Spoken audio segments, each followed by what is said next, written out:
Good evening, visitors, and welcome to the Australian War Memorial's last post ceremony. My name is Gerard Pratt, and joining us today from the Australian Army is Warrant Officer Class 1, Virginia Morris. This evening, we warmly welcome the New Zealand Defence Force Command and Staff College Study Course delegation in attendance. As always, we welcome the veterans who have served, those that are still serving, and the families that love and support them. The live stream of this ceremony is made possible by the Returned and Services League of Australia and the RSL and Services Clubs Association. We welcome members who are watching the broadcast of this ceremony across Australia. During this evening's ceremony, wreaths will be laid at the base of the Pool of Reflection by visitors to the memorial and students on behalf of Gold Coast Christian College from Wombai, Queensland. If able, please stand and join in singing the National Anthem.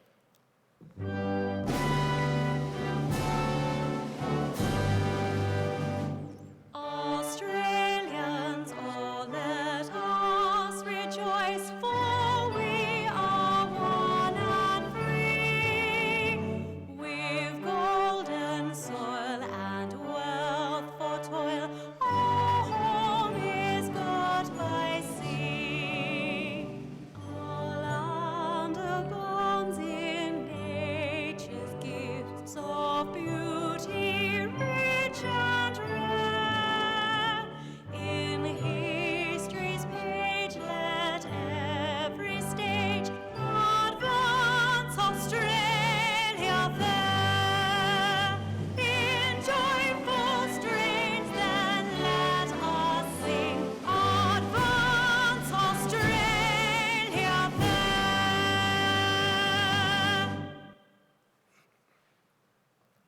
Students, please be seated.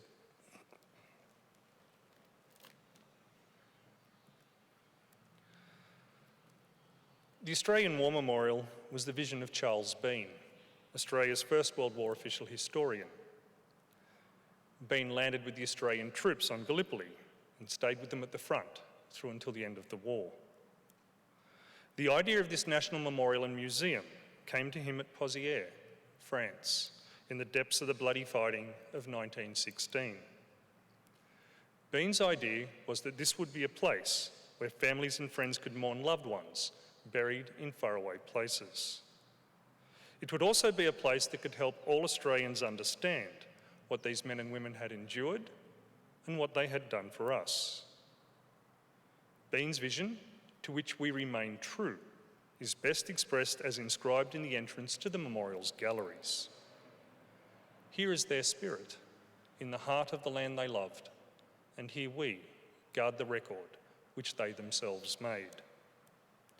Tonight, we will read the story behind just one of those on the Roll of Honour, which lists the names of more than 103,000 men and women who have given their lives for us in war and on operations for more than a century. But first, we present a lament, Flowers of the Forest. Wreaths or floral tributes will now be laid at the base of the Pool of Reflection.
Today we remember and pay tribute to Private William Huggett.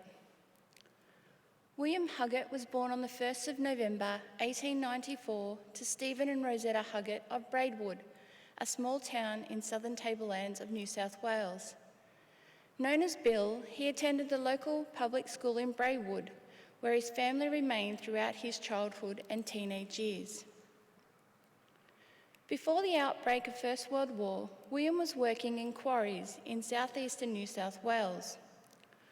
When the Waratah recruitment march passed through Kiama on the 3rd of December 1915, on its way to Sydney, Bill was one of the men who joined the march. He enlisted in the Australian Imperial Force on the 20th of December 1915 at the Liverpool camp in Sydney. He was assigned to the 16th Reinforcements of the 1st Australian Infantry Battalion with the rank of private. Bill left Sydney in the troopship Marikina on the 1st of April 1916. Along with other members of the 16th Reinforcements for the 1st Battalion, including many fellow Waratahs, Bill arrived at the 1st Australian Division Base Depot on the 20th of May. At the end of June, he was assigned to the 1st Anzac Entrenching Battalion and left for Bayeux on the Franco-Belgian border. He spent the next 2 weeks with the battalion setting up bivouac shelters for Allied soldiers in Belgium.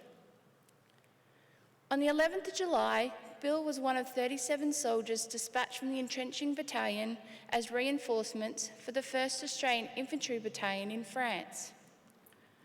With the other reinforcements, he travelled by train to Vignacourt and joined the battalion on the 12th of July. His first and only major battle took place just a few days later near the French village of Pozières as part of the Allied fighting in the Somme. Pozières and its surrounding ridges offered valuable defensive ground in the middle of the Somme. At the start of July, the area was held by the Germans. Initial attempts by the British Army to capture the village failed. As a result, a major Allied offensive was launched on the village and surrounds on the 23rd of July 1916. Over the next 42 days, the Allies made 19 separate attacks against German positions, ultimately capturing the village. That success came at a cost. Australian casualties after the battle numbered 23,000. 5,285 of these casualties came from the 1st Australian Division in the first 5 days of fighting. Among these early casualties was Private William Huggett. Sometime between the 23rd and the 25th of July, Bill was killed in action while attempting to capture enemy positions around Pozières. In the chaos of fighting, his final moments were not recorded. Fellow Waratah volunteer Private Ernest Lucas wrote home to Kiama after the first attack, telling his sister that poor Bill Huggett got killed in the fighting. Sympathy poured to Bill's family and friends in Kiama and Braidwood, with several articles in local papers expressing sadness at his death. William Huggett was 21 years old.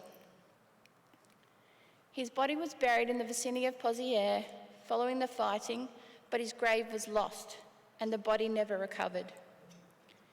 He is commemorated at the Villers-Bretonneux Memorial among more than 10,000 Australians who were killed while fighting in France and have no known grave. His name is also listed on the Roll of Honour on my right among 62,000 Australians who died while serving in the First World War. A photograph of his name listed on the Villers-Bretonneux Memorial is displayed today by the Pool of Reflection. This is but one of many stories of service and sacrifice told here at the Australian War Memorial. We now remember Private William Huggett, who gave his life for us, for our freedoms, and in the hope of a better world. If able, please stand for the reading of the Ode and the sounding of the last post.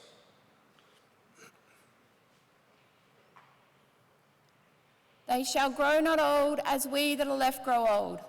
Age shall not weary them, nor the years condemn. At the going down of the sun and in the morning, we will remember them.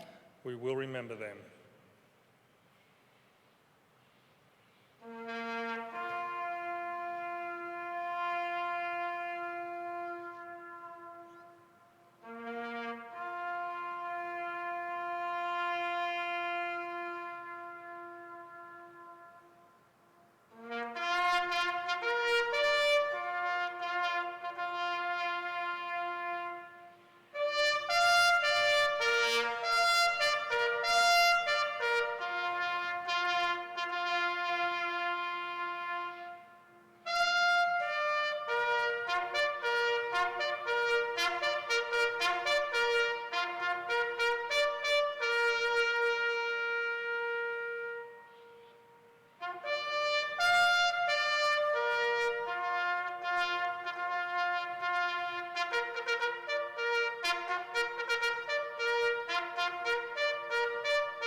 Lest we forget. Lest we forget.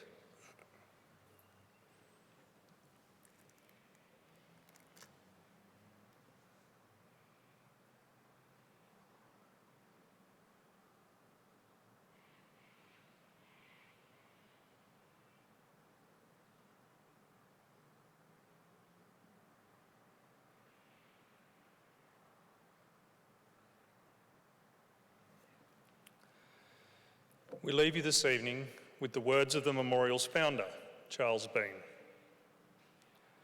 Many a man lying out there at Pozieres or in the low scrub of Gallipoli with his poor, tired senses barely working through the fever of his brain has thought in his last moments, well, it's over.